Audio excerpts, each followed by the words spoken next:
xiddiga kooxda kubadda cagta Horseed Maxamuud Cabdi Nuur Meema ayaa muddo dheer kadib qaranka loogu yeeray isagoo iminka kamid ah xiddigaha matalaya xulka tartanka Chan Cup. Laacibkan ayaa ugu dambeysay inuu xirto maaliyadda qaranka sanadii 2015 markaas oo xulka ka qayb galay tartanka Sakafa oo ka dhacay wadanka Itoobiya, taasoo ka dhigay in muddo 4 sano uusan xirin maaliyadda xulka, balse sanadkan nasiib u yeeshay inuu ka qayb noqdo xiddigaha xulka ka qayb galaya tartanka Chan Cup. Meeman ayaa kamid ah xiddigaha ugu wanaagsan ee ka ciyaara horyaalka Soomaaliya Premier League isagoo u soo ciyaara kooxo badan oo ay kamid tahay Genyo, Elman, Horseed oo iminka qayb uu ka yahay laacibkan. Kadib markii uu ogaaday inuu qayb ka yahay xiddigaha matalaya xulka sanadkan, wuxuu ka hadlay dareenkiisa ku aadan in uu soo laabasho weyn uu sameeyay. Waxaan ku faraxsanahay inaan matalo xulka muddo dheer kadib. Waad dareemi kartaa inaan dib u soo laabasho wanaagsan aan sameeyay.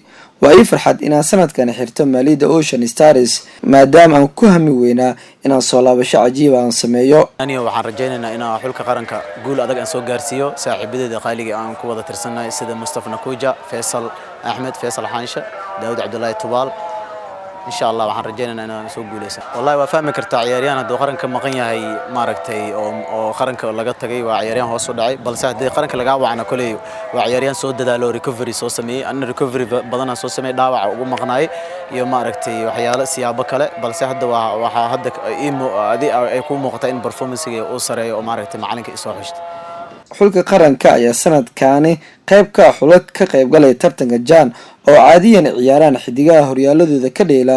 waxay la dheeli doonaan ciyaar laba wajiil ee xulka Uganda oo isna qayb ka ah xulad ka qayb galay koobkan. kulanka ugu horeeya ayaa lagu wadaa inuu ka dhaco wadanka Djibouti oo guri ahaan ugu ciyaaray xulka Ocean Stars, waxayna la balansan yihiin Uganda halka lugta labaadna uu ka dhici doono wadanka Uganda. ciyaartan ayaa ah mid aad u xiiso badan, xulkana diyaar garow aad u weyn ayuu sanadkan sameeyay, taas oo ku tusaysa in ay guulo wax ku ool ah ka keeni karaan tartanka Chan Cup. xilli xiriirka kubadda cagta Soomaaliyeed ee sanadkan u magacaabeen macalinka hogaaminaya oo u dhashay dalka Ghana Bashir Hayford, kaasoo wax muuqda sanadkan ka sameeyay.